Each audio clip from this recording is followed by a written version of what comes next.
സ്വാർത്ഥമായ ചിന്തകളിൽ മാത്രം ഒതുങ്ങിപ്പോകുന്ന ഒരു കാലഘട്ടമാണ്. ഞായറാഴ്ചയാണ്, ഒരുപാട് കല്യാണങ്ങളുണ്ട്, മറ്റ് വിശേഷ പരിപാടികളുണ്ട്, നമുക്ക് നിർബന്ധമായി പോകേണ്ട മറ്റ് ചടങ്ങുകളുണ്ട്. എന്നാൽ ആ കാര്യങ്ങളെല്ലാം മാറ്റിവെച്ചുകൊണ്ട് ഇന്ന് മട്ടന്നൂരിൽ എത്തിച്ചേരണം എന്ന് നിങ്ങളെ എത്തിക്കാൻ പ്രേരിപ്പിച്ച ഘടകം എന്ന് പറയുന്നത് നിങ്ങളുടെ സംഘടനയുടെ കെട്ടുറപ്പ് തന്നെയാണ്. സംഘടനയിലെ അംഗങ്ങളുടെ ക്ഷേമത്തിനും ഐശ്വര്യത്തിനും വേണ്ടി പ്രവർത്തിക്കാൻ സാധിക്കുന്നുണ്ടെങ്കിൽ സ്വാഭാവികമായും ഏറ്റവും മികച്ച സംഘടനയായി മാറും. സംഘടന നേതാക്കൾക്ക് വേണ്ടി മാത്രമാണെങ്കിൽ ആ സംഘടന എന്ന് പറയുന്നത്, അതിന്റെ പ്രവർത്തനം എന്ന് പറയുന്നത് യാന്ത്രികമായി. അങ്ങനെയുള്ള ഒരുപാട് സംഘടനകൾ നമ്മുടെ സമൂഹത്തിൽ പ്രവർത്തിക്കുന്നുണ്ട്. നേതാക്കളുടെ പേര് മാത്രമേ നമ്മൾ കേൾക്കൂ. ആ സംഘടനയുടെ കെട്ടുറപ്പിനെ കുറിച്ച് നമ്മൾ ചർച്ച ചെയ്യുക. എന്നാൽ ഇവിടെ കാണുന്നത് അങ്ങനെയല്ല.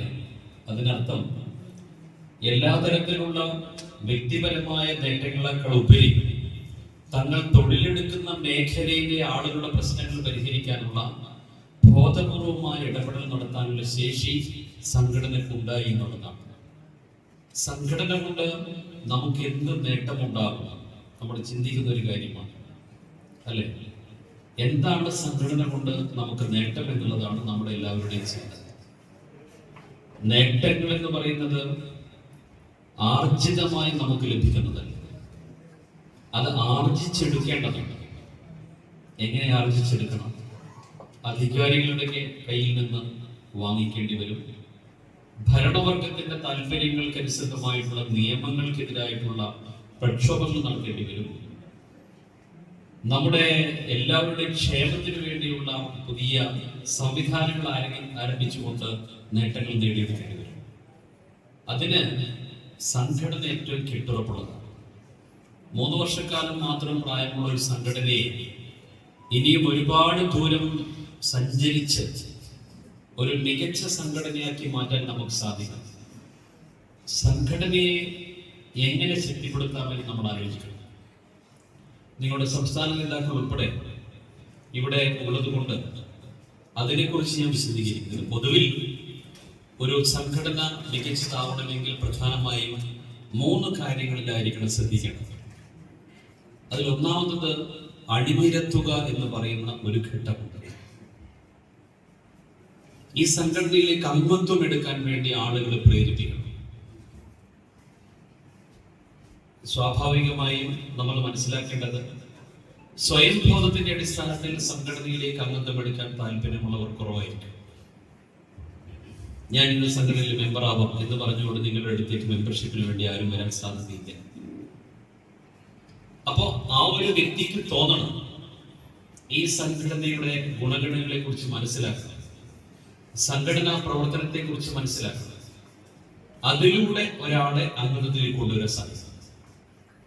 അങ്ങനെ അംഗത്വത്തിലേക്ക് കൊണ്ടുവന്ന് ഈ സംഘടനയുടെ ഭാഗമായി അണിനിരത്താനുള്ള പ്രവർത്തനമാണ് ഏറ്റവും പ്രയാസകരമായിട്ടുള്ള കാര്യം. ഒരു സംഘടനയിലേക്ക് അംഗത്വം എടുക്കുമ്പോൾ അവരുടെ മനസ്സിൽ ഒരുപാട് ചിന്തകളുണ്ട്. അങ്ങനെ വിവിധ ചിന്തകൾ മാറി മറിയുന്ന മനസ്സിന്റെ ഉടമയെ നമ്മുടെ സംഘടനയുടെ അംഗമാക്കി മാറ്റാൻ വേണ്ട പ്രയത്നം ഈ സംഘടന നടത്തി കഴിഞ്ഞു, അണിനിരത്തി കഴിഞ്ഞു. രണ്ടാമത്തെ ഘട്ടം എന്ന് പറയുന്നത് ദൃഢീകരണം. ഒന്നാമത്തത് അണിനിരത്താണെങ്കിൽ രണ്ടാമത്തത് ദൃഢീകരണം. ഈ സംഘടനയിൽ അംഗമായ ആളെ സംഘടനാപരമായി ദൃഢീകരിക്കണം. ഈ സംഘടന കൊണ്ട് എനിക്കെന്ത് നേട്ടം, ഈ സംഘടനയ്ക്ക് എന്തൊക്കെ ചെയ്യാൻ പറ്റും എന്നുള്ള കാര്യം നമ്മുടെ അംഗമായിട്ടുള്ള ആളെ കൃത്യമായി ബോധ്യപ്പെടുത്താൻ സാധിക്കും. ഇല്ലെങ്കിൽ അടുത്ത വർഷം അയാൾ മെമ്പർഷിപ്പ് എടുക്കൂല. വന്നയാളെ ദൃഢീകരിക്കാനുള്ള പ്രയത്നമാണ് നമ്മൾ നടത്തേണ്ട രണ്ടാമത്തെ ഏറ്റവും പ്രധാനപ്പെട്ട കാര്യം. അങ്ങനെ ദൃഢീകരിക്കപ്പെട്ട ഒരു അംഗം ഒരിക്കലും ഈ സംഘടനയിൽ നിന്ന് പോകും. ഈ സംഘടനയുടെ ഗുണഗണങ്ങളെ കുറിച്ചും നേട്ടങ്ങളെ കുറിച്ചും സംഘടനാവൽക്കരിച്ചാൽ ഉണ്ടാവുന്ന മേന്മകളെ കുറിച്ചൊക്കെ നന്നായി മനസ്സിലാക്കാൻ നമ്മൾ അവരെ ദൃഢപ്പെടുത്തുക. ഇതൊരു ദൃഢീകരണ പരിപാടിയാണ് ഇപ്പോൾ നടക്കുന്നത്, കൺവെൻഷൻ. ഇവിടെ നേതാക്കൾ പറയും ഈ സംഘടനയുടെ പരിമിതികൾ എന്തൊക്കെയാണ്, ഈ സംഘടനയുടെ നേട്ടങ്ങൾ എന്തൊക്കെയാണെന്ന് പറയുമ്പോൾ നമ്മുടെ മനസ്സിലേക്ക് ഈ സംഘടന കൊണ്ട് നമുക്കുണ്ടാവുന്ന നേട്ടത്തെ കുറിച്ച് മനസ്സിലാക്കും. അങ്ങനെ കൃത്യമായ ധാരണ നമ്മളിൽ ഉണ്ടായാൽ ഇതിന്റെ സംഘടനാ പ്രവർത്തനത്തിന് നമുക്ക് കൂട്ടായി കേന്ദ്രീകരിക്കാൻ സാധിക്കും. മൂന്നാമത്തെ ഘട്ടം എന്ന് പറയുന്നത് വിപുലപ്പെടുത്തലാണ്. ഇപ്പോഴും മാറി നിൽക്കുന്നവരുണ്ട്. ഇതിനൊക്കെ പോയിട്ട് എന്ത് കാര്യം? ഒരുപാട് സംഘടനകളുണ്ട്. അതിലൊന്നു മാത്രമല്ല ഇത് എന്ന് പറയുന്നവർ കുറച്ചെങ്കിലും നമ്മുടെ കൂട്ടത്തിലുണ്ട്. അവരെ കൂടി എന്തിന്റെ ഭാഗമാക്കി മാറ്റണം? നമ്മുടെ സംഘടനയുടെ ഭാഗമാക്കി മാറ്റണം. നമ്മുടെ അംഗത്വത്തിൽ ഇല്ലാത്ത ആളുകളെയും കൂടി ഇതിന്റെ കൂടെ ചേർത്ത് സംഘടന വിപുലപ്പെടുത്തലാണ് മൂന്നാമത്തെ ഏറ്റവും പ്രധാനപ്പെട്ട ഘട്ടം. ആ മൂന്നാമത്തെ ഘട്ടവും അല്പം പ്രയാസകരമായിട്ടുള്ള കാര്യമാണ്. വിപുലീകരണം എന്ന് പറയുന്നത് ഞാൻ മനസ്സിലാക്കുന്ന 14 ജില്ലകളിലും ഘടകങ്ങളുണ്ടാവും. 14 ജില്ലയിലും ഇപ്പോൾ സംഘടന ഉണ്ടാവും. ഇനിയും ഇതിന്റെ ഭാഗമാവാത്തവരെ കൂടി ഉൾപ്പെടുത്താനുള്ള പ്രവർത്തനങ്ങൾക്ക് നേതൃത്വമുണ്ട്.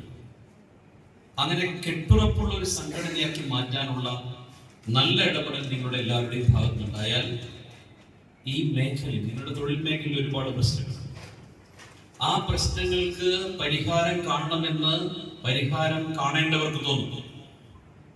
ഭരണാധികാരികൾക്ക് തോന്നണം ഇവർ സംഘടിത ശക്തിയാണ്, ഇവരുടെ ആവശ്യങ്ങൾ കൃത്യമായി പരിഗണിക്കേണ്ടതാണ് എന്ന ചിന്തയിലേക്ക് ഭരണാധികാരികൾ വരും. അങ്ങനെ ഭരണാധികാരികളുടെ മുന്നിൽ നമ്മുടെ ആവശ്യങ്ങൾ അറിയിക്കാനും ആ ആവശ്യങ്ങൾ നേടിയെടുക്കാനുമാണ് സംഘടന. പുരാതനമെന്ന് പരിഹാരം കാണേണ്ടവർക്ക് തോന്നുന്നു. ഭരണാധികാരികൾക്ക് തോന്നണം ഇവർ സംഘടിത ശക്തിയാണ്, ഇവരുടെ ആവശ്യങ്ങൾ കൃത്യമായി പരിഗണിക്കേണ്ടതാണ് എന്ന ചിന്തയിലേക്ക് ഭരണാധികാരികൾ വരും. അങ്ങനെ ഭരണാധികാരികളുടെ മുന്നിൽ നമ്മുടെ ആവശ്യങ്ങൾ അറിയിക്കാനും ആ ആവശ്യങ്ങൾ നേടിയെടുക്കാനുമാണ് സംഘടന. പുരാതന കാലം മുതൽ നമ്മൾ മനസ്സിലാക്കിയത് ചക്രത്തിന്റെ കണ്ടുപിടുത്തമാണ് ഇന്ന് കാണുന്ന നേട്ടങ്ങൾക്കെല്ലാം നിദാനമായതെന്നാണ്, അല്ലെ? Invention of wheel. ആ ചക്രത്തിന്റെ കണ്ടുപിടുത്തമാണ് ഇന്ന് കാണുന്ന എല്ലാവിധ നേട്ടത്തിന്റെയും പിറകിലുണ്ടായത്. ചക്രം കണ്ടെത്തിയപ്പോഴാണ് അധ്വാന ഭാരം കുറയ്ക്കാമെന്ന് മനസ്സിലാക്കിയത്. തലച്ചുമടായി കൊന്നു തീർത്തുള്ള മൃഗങ്ങളുടെ മൃതശരീരം വളരെ ദൂരത്തേക്ക് കൊണ്ടുപോകുന്ന മനുഷ്യൻ വീലിന്റെ കണ്ടുപിടുത്തത്തോടുകൂടി കൈവണ്ടിയിലേക്ക് മാറി. ഉൽപ്പാദിപ്പിച്ച ഉൽപ്പന്നങ്ങൾ എളുപ്പത്തിൽ കൊണ്ടുപോകാൻ സാധിച്ചു. നദിക്കരയിലുള്ള തോണിയിലേക്ക് നെല്ല് കൊണ്ടുപോകാൻ അവരെ സഹായിച്ചത് ചക്രം കൊണ്ടുണ്ടാക്കിയ വാഹനങ്ങൾ കണ്ടെത്തിയപ്പോഴാണ്. അതുകൊണ്ട് വീലിനൊരു പ്രത്യേകതയുണ്ട്, ടയറിനൊരു പ്രത്യേകതയുണ്ട്. നമ്മൾ നോക്കണം, ഇന്ന് രാജ്യത്തുള്ള എത്ര ഉന്നതരായാലും അവരുടെ വാഹനം റോഡിലൂടെ പോകുമ്പോൾ അതിനടിസ്ഥാനമായി പ്രവർത്തിക്കുന്നത് ഒരുപാട് സംവിധാനങ്ങളുണ്ടെങ്കിലും ഏറ്റവും പ്രധാനമായി വേണ്ടത് ടയർ തന്നെയാണ്. ടയർ അവിഭാജ്യ ഘടകമാണ് ഏതൊരു വ്യക്തിയെ സംബന്ധിച്ചിടത്തോളം. ആ മേഖലയിൽ ജോലി ചെയ്ത് ടയറിന്റെ ഉൽപാദനം മുതൽ ആ ടയറിന്റെ ഉപയോഗത്തിന്റെ ഏറ്റവും അവസാന ഘട്ടം വരെ പ്രവർത്തിക്കുന്ന മനുഷ്യന്റെ ജീവിതത്തെ കുറിച്ച് ചിന്തിക്കാൻ ഭരണാധികാരികൾ തയ്യാറാവേണ്ടതല്ലേ? അങ്ങനെ ചെയ്യുന്നുണ്ടോ? ചെയ്യുന്നില്ലെങ്കിൽ അത് ചെയ്യിപ്പിക്കാനുള്ള ശേഷി സംഘടനയ്ക്കുണ്ടാവണം. നാളിതുവരെയുള്ള ചരിത്രം എന്ന് പറയുന്നത് സംഘർഷങ്ങളുടെ ചരിത്രം തന്നെ. മുതലാളിയും തൊഴിലാളിയും തമ്മിൽ, അടിമയും ഉടമയും തമ്മിൽ, കുടിയാനും ജന്മിയും തമ്മിൽ ആ സംഘർഷങ്ങൾ ഇല്ലായിരുന്നെങ്കിൽ പുരാതന കാലത്തെ ലോകത്ത് തന്നെയായിരിക്കും നാം ഇപ്പോഴും ഉണ്ടാവുക. അതുകൊണ്ട് നിരന്തരമായ ഇടപെടലുകളും സമരങ്ങളും സംഘർഷങ്ങളും ഒക്കെ എന്ന് പറഞ്ഞാൽ ആശയപരമായ സംഘർഷത്തെ കുറിച്ചാണ് ഞാൻ പറയുന്നത്. അതൊക്കെ നമുക്ക് സംഘടനാപരമായുള്ള കരുത്ത് നൽകുന്നതാണ്. അതുകൊണ്ട് ഇവിടെ നിങ്ങളൊരു ജില്ലാ കൺവെൻഷൻ നടത്തി ഇവിടെ നിന്ന് പിരിഞ്ഞു പോകുമ്പോൾ പുതിയ ഒരു സംഘടനാ പ്രവർത്തകനായിട്ട് വേണം പോകാൻ. നമുക്ക് ഈ കൺവെൻഷനിൽ ലഭിക്കുന്ന ഊർജത്തെ ഏറ്റവും മികച്ച ഊർജമാക്കി മാറ്റണം. അങ്ങനെ സംഘടനാ പ്രവർത്തനം നടക്കുമ്പോൾ സ്വാഭാവികമായും നമ്മൾ സമൂഹത്തിന്റെ ഭാഗമാവുകയാണ്. സമൂഹത്തിന്റെ ഭാഗമായി എന്തൊക്കെ പ്രയാസങ്ങളുണ്ട്, ദുരന്തങ്ങളുണ്ട്, ദുരിതങ്ങളുണ്ട്, പ്രതിസന്ധികളുണ്ട്. ആ മനുഷ്യരെ സഹായിക്കാനുള്ള മനസ്സുകൂടി നമുക്ക് വേണ്ടി. സാമൂഹ്യമായ ബന്ധങ്ങളുടെ കുറവാണ് ഇന്ന് ഏറ്റവും അഭികരിക്കുന്ന പ്രശ്നം.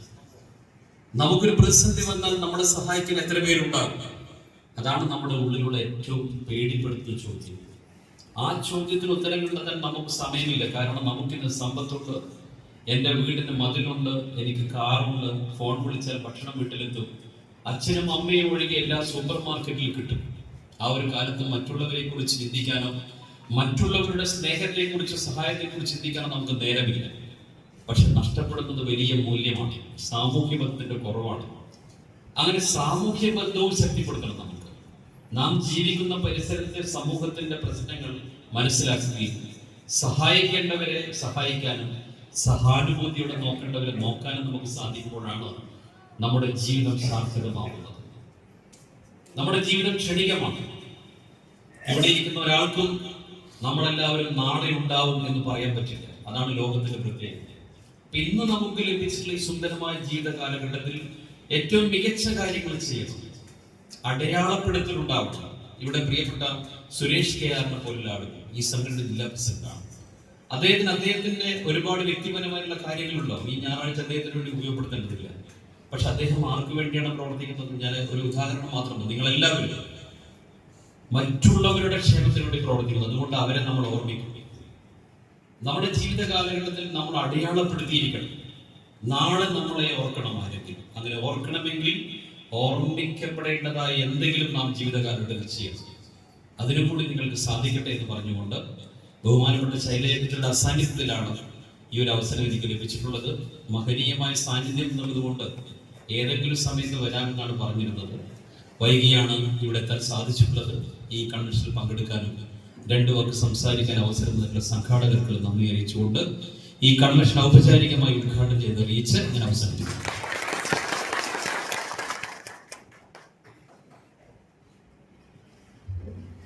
നമ്മുടെ ഏറെ തിരക്കുകൾ ഉണ്ടായിട്ടും നമ്മുടെ ഈ പരിപാടിയെ ഇവിടെ എത്തിച്ചേർന്ന Mattannur municipal chairman Shri Shajith master അവർക്ക് ഡയറക്ടേഴ്സ് അസോസിയേഷൻ കേരളയുടെ സ്നേഹ ഉപഹാരം നൽകുന്നതിന് വേണ്ടി സംഘടനയുടെ സംസ്ഥാന അധ്യക്ഷൻ ശ്രീ PC ബിജു അവர்களോട് അഭ്യർത്ഥിക്കുകയാണ്. അത് സ്വീകരിക്കുന്നതിന് വേണ്ടി ഷാജിത്ത് മാസ്റ്ററോട്.